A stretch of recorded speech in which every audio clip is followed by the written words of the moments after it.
Hey everyone, how's it going? Forrest here, again with another installment of my complete analysis of all of J.S. Bach's chorale harmonizations, Terwilligen van den lieben, Gott, lässt, walten, which translates to who only lets the dear God rule. This is a very interesting chorale, even though it's short. There are quite a few things that are, I think, remarkable about this chorale in terms of deviations from like our straightforward expectations of Bach's harmonic language, and we're going to hop right into the analysis with that in mind. So we don't have a key signature. We start on A minor and we end on A major, so I reckon the overall tonality of this chorale is A minor, passing tones in the inner voices before we get C, C, E, and A, which is A minor in first inversion. No need to reiterate the Roman numeral. Passing tone in the tenor here before we get E, G sharp, E, and B. This A is basically functioning like a 4-3 suspension over the bass. It's very common over dominant triads and root position, but this is our 5 chord. Then we get A minor again, A, E, and C, root position. Passing tone here in the alto before we get B, D, G sharp, and B, which is G sharp diminished over B. That's our 7 chord in first inversion. And usually what we expect after this progression here of 1 to 7, 6 is our tonic triad in first inversion, C, E, A, and A. It's 1, 6, very common progression in Bach. Passing 7th in the alto, and E is a chord tone, so we don't have to mark it. We then get D, D, F, and B, which is B diminished over D. It's a 2-6 chord. We know that Bach loves 2-6 chords, especially in cadential contexts. A little passing tone here in the tenor as well. As we get ready for our half cadence, we have E, B, E, and G sharp, which is our 5 chord, typically what we would expect after a 2 chord in first inversion in a cadential situation. Then we have these passing tones here. I'm not sure how much stake to put in these passing tones, but they do coincidentally create F sharp, A. Oh, you know what? I'm not even going to mark it because there's no C in this chord. If we had a C in this chord here on the end of the beat, it would be F sharp minor 7 flat 5 over E. But because there's no C in this chord, usually my MO with subdivided chord spellings is that if they're not completely spelled, I'm not going to analyze them and put them on the page. But it is good to talk about. That's one of the benefits of having the video format. So I guess this set of delayed passing tones is just going to take us to another E major chord. E, G sharp, B, and E, so we don't need to reanalyze. The next phrase is very interesting. We have a descending chromatic bass line, which is always very interesting, and this set of very fascinating changes at the beginning of the chorale. I think that the juxtaposition of E major and E minor means that there is a key change here. I don't think we're in the key of A minor at the beginning of this phrase. I think actually we're in the key of C major, and this is a direct modulation where E minor is now the 3 chord. It's difficult to say because there is no direct resolution to C major, and we have seen this a couple of times in the chorales where Bach will modulate to a key, and really the reason why we know we're in a key is because of context, not because we get a resolution. And this is just an ambiguous phrase. We could, I guess, technically be in the key of E minor as well, but with the F natural and the melody, it's kind of difficult to say. Really, the melody feels like it could continue down stepwise to C, which feels like the tonic in this case, but it's interrupted by the time it gets to E and then turns back into A minor again. After our 3 chord, we have A, C, E, and G, which is A minor 7. One of the big tells to me that we were in the key of C major, or I guess maybe not quite a big tell, but one of the tells for sure is that we have 3 going to 6 here, this 4th bass motion. 3 typically wants to go to 6, but 6 doesn't take us to 2. Well, kind of does take us to 2. It actually takes us to 7 in the key of C major, B, D, D, and F, which is our 7 chord in root position, which I think is also our gateway to the key of A minor again, where it's now our 2 chord in root position with a passing 7th in the bass and a passing tone in the tenor. I do think that, because we do have a completely intact D minor 7 chord over A here, I will just mark that as a 4-4-3 chord. I don't think it really contributes too much to the overall chord progression, but coincidentally there is a completely intact chord here, so I will analyze it. But if we look at the greater chord progression going from 2 to the next chord, we do have E major on the next beat, G sharp, B, D, and E, which is 5, 6, 5, E7 over G sharp. Then we get the descending harmony here. We have, I guess it technically starts from A, but we have passing tone in the bass, a little anticipation here, and a neighbor tone. This leaves us with A7 over G, which is 5, 4, 2 over 4. 5, 4, 2 of 4, sorry, I read it as a fraction, and we would expect this to go to some type of D chord, which it does. F sharp, A, D, and A happens to be major, just by virtue of the fact that it's descending.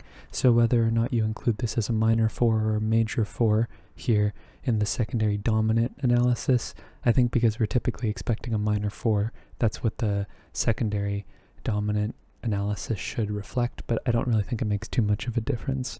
But this is a 4-6 chord, and then we have maybe the most interesting chord in the entire chorale. We have F natural, B, D sharp, and A. And if you are a kind of like a jazz person, more of a romantic harmony person, this would be a B7 flat 5 chord, where we have basically a B7 shell, right, with B, D sharp, and A, but the F is flatted.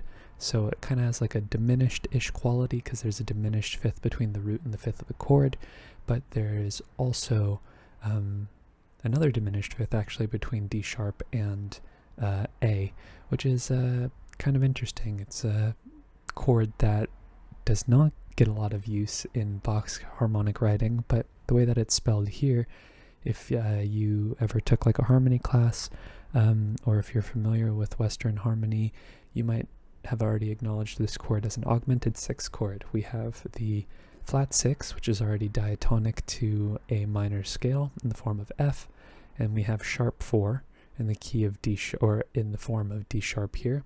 And with that augmented 6 on the outside, if you remember from harmony class, you'll know that the other two voices kind of tell you what the quality or the label of the chord is. And here we have 1 in the form of A and 2 in the form of B.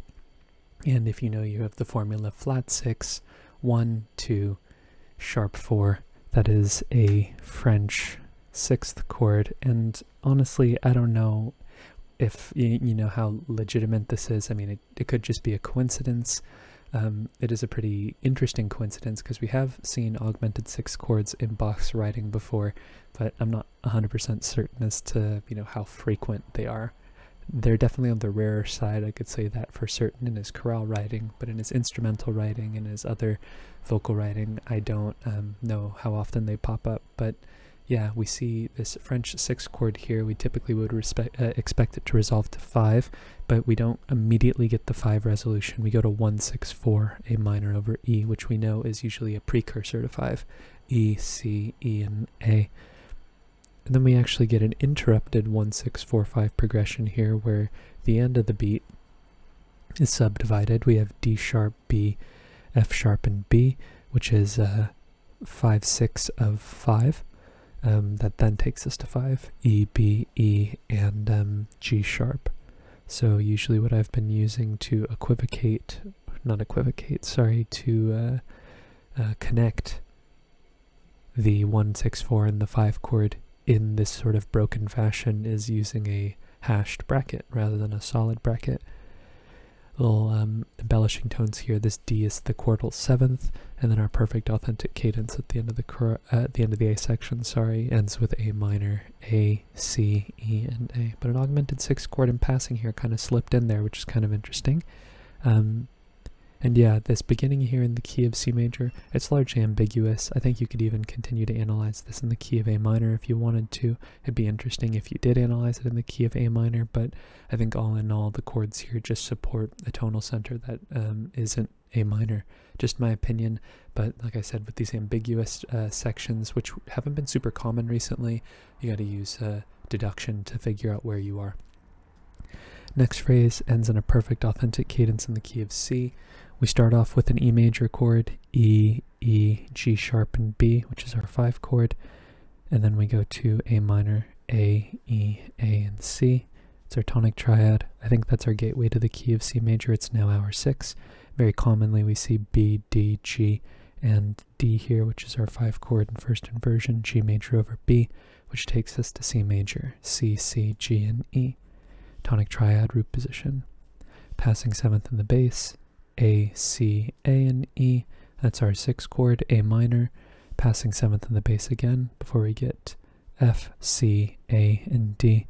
We know that Bach loves 2-6-5 chords, especially in cadential contexts. That's D minor 7 over F. A little passing tone here in the melody. F is a chord tone, D is a chord tone, so we don't have to mark either of those. I guess technically the chord very, very briefly turns into root position here, but I don't think it's a huge deal because the it only happens over a 16th note, but I will mark it.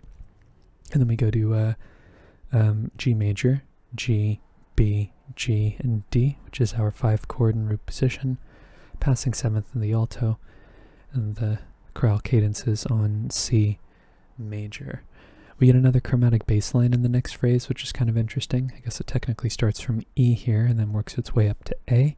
The beginning phrase here kind of has like this bitonality quality to it, where the melody really feels like it's in C major. This feels like 3, 2, 1, 7, and then it wants to go back to 1, in my opinion, but really the trajectory, kind of like what's happening here, gets interrupted and changes to A. So I think just really the aggregate of everything that's going on here, especially with the melodic minor here in the alto, I think we're in the key of A minor more or less from the start, and I think the most elegant way to mark that, because we get D major on the first beat of the next measure, is that C major is a common chord between A minor and C major, and this is now 3, and 3 often goes to 4, and all this A major chord is C sharp, A, E, and E is just a secondary dominant, 5, 6 of 4.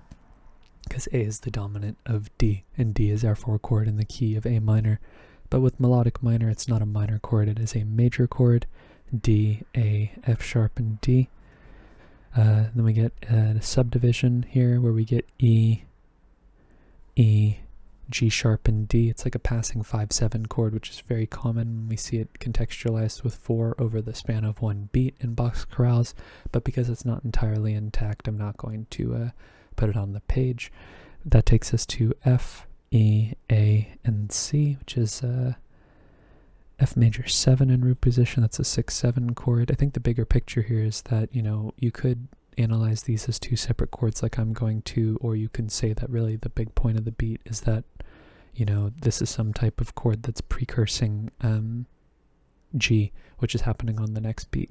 But this F sharp fully diminished 7th chord is technically 7-7 of 7, which we do see 7 tonicized from time to time in these chromatic bassline situations, but it's fairly rare and looks kind of interesting on the page. But yeah, this G major chord here really felt like it wanted to resolve to C, but this G sharp in the bass takes us up to A minor and tells us where the true trajectory actually is. So this G chord, G, D, G, and B, is operating as 7 here. Some people analyze it as 5 of 3, but in this case it is resolving, or part of a greater resolution to A minor, so I think it's operating as 7. G sharp's a passing tone, F is our chordal 7th, and it's a passing 7th, and it takes us just to a fully diminished 7th chord, G sharp, fully diminished 7th, which we then would expect to resolve to A minor, A, C, E, and A, which is our tonic in root position. Kind of a long-winded way to get to A minor. Definitely took us for a bit of a detour here, at least the way that I heard it. It was a bit of a detour, but in the grand scheme of things, it's just chromatically ascending the scale and harmonizing all the chords in root position, basically. Just lost my train of thought. Sorry about that. Passing tones in the tenor and the melody, which leave us with A, B, E, and B. Can't really analyze that. And as we get ready for a perfect authentic cadence, we have D sharp, A, F sharp, and C, which is D sharp fully diminished 7th in root position. That's 7-7 of 5. Because D sharp is the leading tone to E, and E is our 5. You could technically analyze this as 5-6-5 of 5 as well, depending on whether you look at this B as the root of the chord, or if you look at C as the 5th of the chord. I don't think, or sorry, the 7th of the chord. I don't think it makes too much of a difference because either way you analyze it, they're both dominant functioning chords. They're secondary dominants, and they both would resolve to the same chord, which would be our 5, E, G sharp, E, and B. So really it's 6 of one, half dozen of another in this case. We have a passing 7th in the alto, and that takes us to A major, A, E, C sharp, and A, which is typically how Bach ends his minor chorales, with that Picardy third. And that is today's analysis. Lots to talk about in this chorale, despite how short it is. We start things off with the chromatic bass line that's going on here. The fact that the descending chromatic bass line leads to more interesting harmony is definitely something that I stick by, just because the scale just naturally wants to harmonize upwards rather than downwards. We get some unusual progressions here, like 5 going to 4. It's not super unusual, but it is on the less common side. We get an augmented 6 chord here, which is super awesome, and we also get an interrupted 1, 6, 4, 5 chord progression here, where the interrupted chord is usually a 2 chord in first inversion, but here it's actually a 5 of 5, which is just a substitute for 2 anyways. If this were a D natural, we would be seeing a or if this were a D natural and this were an F natural, we'd be seeing the 2 chord, but here we see a 5 of 5, which is, like I said, just a substitute for a 2. We get also this tonicization of 7, which is kind of interesting. I think it's more so just a byproduct of the line and how it's just everything is just chromatic at this point and just half steps. It's kind of uncommon to tonicize 7. It is a stable chord, but typically 7 is it's not a chord that we see a ton in minor. It does get its fair share of use, but in comparison to other chords, you typically see 7 diminished or 5 major. Basically, we don't see the flatted 7th of the minor scale as like a chord tone a lot of the time, but here we see it, and we see it being tonicized as well. So it's an interesting case of tonicization occurring here. But I think other than that, I think that's the only real takeaways from the chorale. I say the only real takeaways. There's definitely a bunch in this chorale, and it was pretty cool to analyze. So I think I'm going to cap the video off on those thoughts. If you're interested in following me along on the journey to analyze all of Bach's chorale harmonizations, feel free to subscribe to the channel. You can hit the notification icon and like the video as well if you enjoyed the content. Thank you so much for watching the video and supporting the channel by doing so. I look forward to tomorrow's analysis, and I hope you take care.